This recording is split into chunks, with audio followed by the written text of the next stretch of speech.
Hey, welcome to Socialism for All. Today's date is October 12, 2020, and this is an audiobook of The Tasks of the Proletariat in the Present Revolution, also known as the April Theses by Vladimir Ilyich Lenin.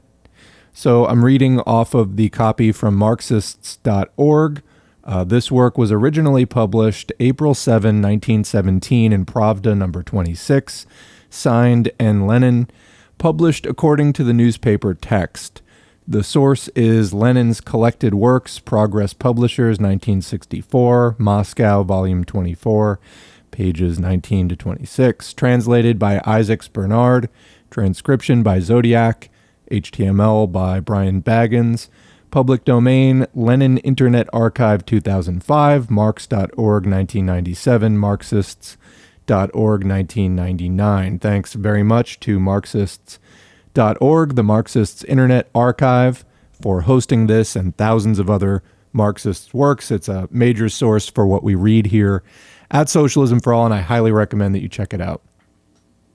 So, getting into the text here, there is a very brief preface. This article contains Lenin's famous April Theses, read by him at two meetings of the All-Russia Conference of Soviets of Workers and Soldiers' Deputies on April 4, 1917. I will also comment myself. Of course, this was the year of the October Revolution, so a major year in world socialist history. Introduction. I did not arrive in Petrograd until the night of April 3rd, and therefore at the meeting on April 4, I could of course deliver the report on the tasks of the revolutionary proletariat only on my own behalf, and with reservations as to insufficient preparation. The only thing I could do to make things easier for myself, and for honest opponents, was to prepare the theses in writing. I read them out and gave the text to Comrade Sorelity. I read them twice very slowly, first at a meeting of Bolsheviks and then at a meeting of both Bolsheviks and Mensheviks. I published these personal theses of mine with only the briefest explanatory notes, which were developed in far greater detail in the report.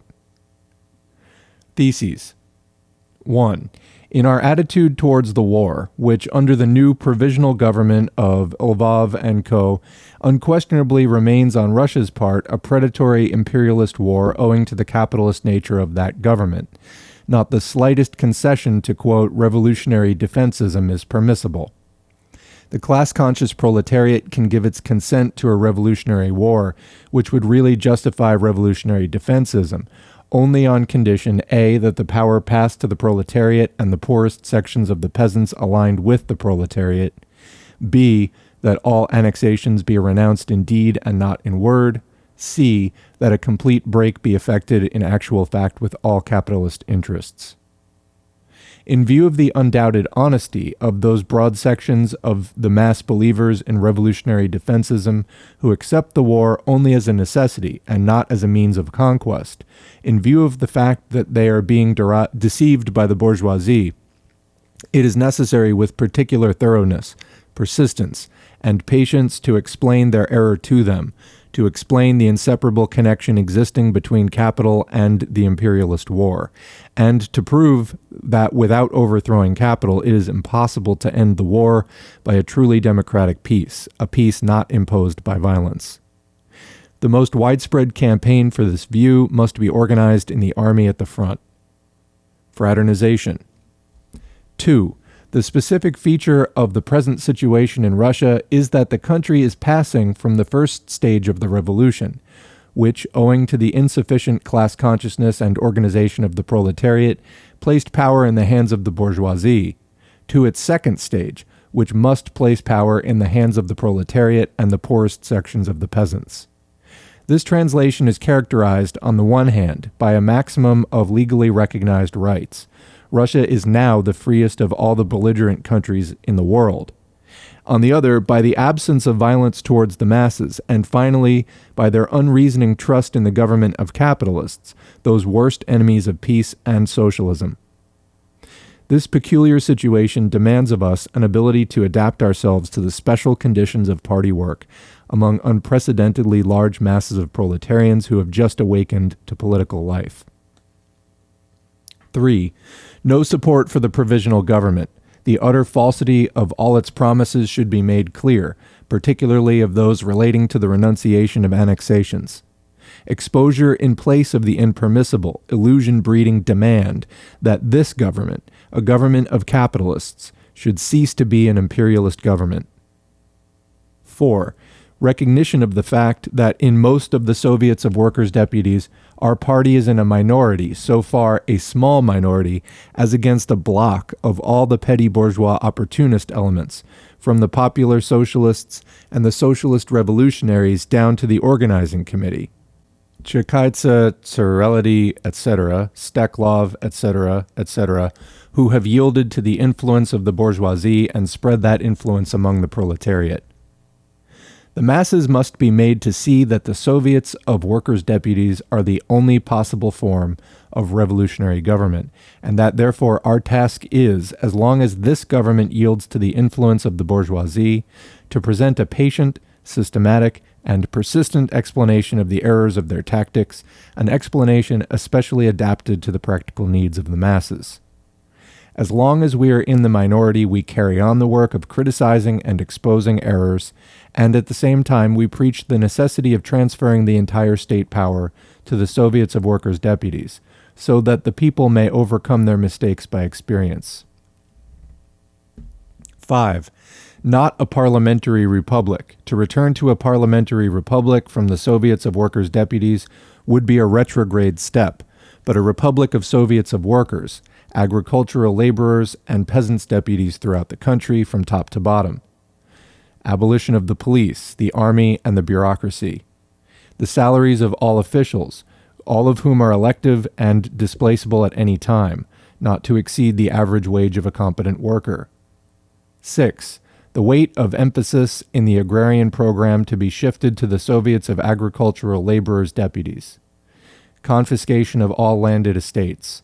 Nationalization of all lands in the country, the land to be disposed of by the local Soviets of Agricultural Laborers and Peasants' Deputies. The organization of separate Soviets of Deputies of poor peasants. The setting up of a model farm on each of the large estates, ranging in size from 100 to 300 desiatines, according to local and other conditions and to the decisions of the local bodies, under the control of the Soviets of Agricultural Laborers' Deputies and for the public account. 7. The immediate union of all banks in the country into a single national bank and the institution of control over it by the Soviet of Workers' Deputies. 8. It is not our immediate task to introduce socialism, but only to bring social production and the distribution of products at once under the control of the Soviets of Workers' Deputies. 9. Party tasks. A. Immediate convocation of a party congress. B. Alteration of the party program, mainly 1. On the question of imperialism and the imperialist war. 2. On our attitude towards the state and our demand for a commune state. 3. Amendment of our out-of-date minimum program. C. Change of the party's name. 10. A new international. We must take the initiative in creating a revolutionary international, an international against the social chauvinists and against the, quote, center. In order that the reader may understand why I had especially to emphasize as a rare exception the, quote, case of honest opponents, I invite him to compare the above theses with the following objection by Mr. Goldenberg. Lenin, he said, quote, has planted the banner of civil war in the midst of revolutionary democracy, unquote, quoted in number 5 of Mr. Plekhanov's Yedinstvo. Isn't it a gem? I write, announce, and elaborately explain, quote, in view of the undoubted honesty of those broad sections of the mass believers in revolutionary defensism, in view of the fact that they are being deceived by the bourgeoisie, it is necessary with particular thoroughness, persistence, and patience to explain their error to them, unquote. Yet the bourgeois gentlemen who call themselves social democrats, who do not belong either to the broad sections or to the mass believers in defensism, with serene brow, present my views thus, quote, the banner of civil war, unquote, of which there is not a word in these theses and not a word in my speech, has been planted, quote, in the midst of revolutionary democracy, unquote. What does this mean? In what way does this differ from riot-inciting agitation, from Ruskaya Volya? I write, announce, and elaborately explain, quote, the Soviets of workers' deputies are the only possible form of revolutionary government, and therefore our task is to present a patient, systematic, and persistent explanation of the errors of their tactics, an explanation especially adapted to the practical needs of the masses, unquote. Yet opponents of a certain brand present my views as a call to, quote, civil war in the midst of revolutionary democracy. I attacked the provisional government for not having appointed an early date or any date at all for the convocation of the Constituent Assembly and for confining itself to promises. I argued that without the Soviets of Workers and Soldiers' Deputies, the convocation of the Constituent Assembly is not guaranteed and its success is impossible. And the view is attributed to me that I am opposed to the speedy convocation of the Constituent Assembly. I would call this raving, had not decades of political struggle taught me to regard honesty in opponents as a rare exception. Mr. Plekhanov, in his paper, called my speech raving. Very good, Mr. Plekhanov, but look how awkward, uncouth, and slow-witted you are in your polemics. If I delivered a raving speech for 2 hours, how is it that an audience of hundreds tolerated this, quote, raving?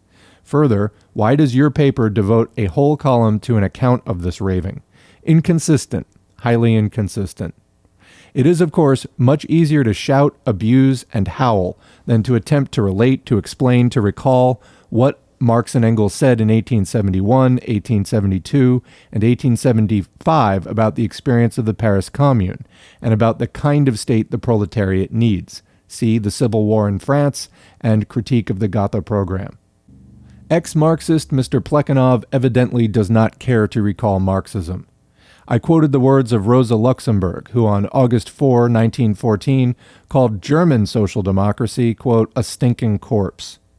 And the Plekhanovs, Goldenbergs, and company feel offended. On whose behalf? On behalf of the German chauvinists, because they were called chauvinists.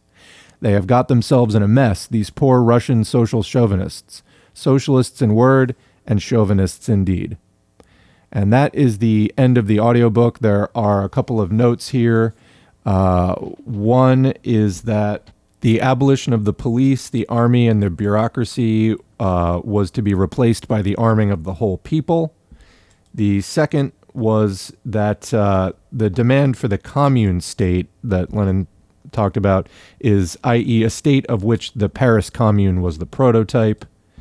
And change of the party's name instead of social democracy, whose leaders throughout the world have betrayed socialism and deserted to the bourgeoisie, such as the defensists and the vacillating Trotskyites. We must call ourselves the Communist Party. So this is the point where, as you read Lenin's earlier works, like What is to be Done, he talks about the social democratic efforts, which we now would call communist. This is where he calls for that name change. And then lastly, where he says, we must take the initiative in creating a revolutionary international, an international against the social chauvinists and against the center. Meaning the center in the international social democratic movement is the trend which vacillates between the chauvinists, in other words, defensists, and internationalists, i.e. Kautsky and Co. in Germany, Longuet and Co. in France, and Chekaitsa and Co. in Russia, Turati and Company in Italy, MacDonald and Company in Britain, etc.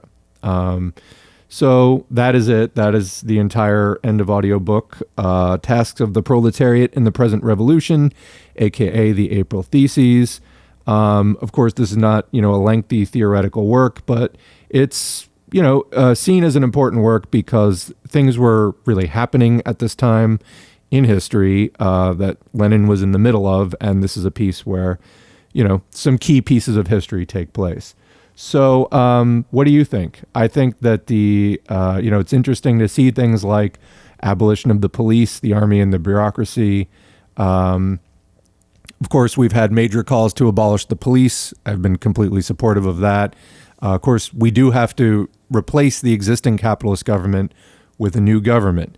One of the things I'd like to get into more on Socialism for All is how did this Soviet system work? Lenin makes many calls here to, for the commune state and for the Soviets to take control of, for example, the nationalized land. Well, let's get into the specifics. What were the Soviets? How did they work? How did they get set up? And how would we go about setting up a similar type of system here, let's say in the United States or elsewhere, so that when a revolutionary moment comes out, we have more of a ready-made apparatus for taking power, making a parallel system now. So, that's one of the things I'll be trying to get into in the coming months on this channel. The United States is getting so unstable, it's taking a lot of putting a lot of working people in absolutely horrible positions. I have endured my share of hardships during this as well. The only upside is that hopefully, as Lenin mentions here, the masses' unreasoning trust in the government of capitalists, which, of course, is a problem for revolutionary socialists, because the capitalists are the enemies of peace and socialism and working class interests in general. How do we peel people away from that? The capitalists in the United States have a great system where they bounce back and forth between the Democrat faction of the 1% and the Republican faction of the 1%. And they've managed to convince, a lot of the fervent believers in both of those camps that it's really just all the other parties' fault, not capitalism as a whole. And in fact, the same donors control both parties. So that said, registered members of the Democratic and Republican parties are like only half of the electorate. So we've already got half the electorate who doesn't buy into that. It is, again, the position of this channel that right now we're in 2020. If we socialists, Marxists, communists engage in the kind of education, agitation, and organizing that I think we're capable of, we could have a revolution by 2030. So on that note, Revolution 2030, let's get out there and do this. This has been Socialism for All. Thanks to our current patrons whose names are on the screen. You can contribute to Socialism for All for as little as $2 a month or as many as $200 a month. Every one of these donations is very encouraging to me, honestly. Of course, the more actual money I get, the more time I can spend on this. I can only kind of spend a few days a month on it right now. You can also follow us at facebook.com/socialism for all. Also facebook.com/socialism, the number for all, which is the backup page I made because they're throttling the main page heavily. And we'll leave it there. Thanks for listening. We'll catch you in the next video.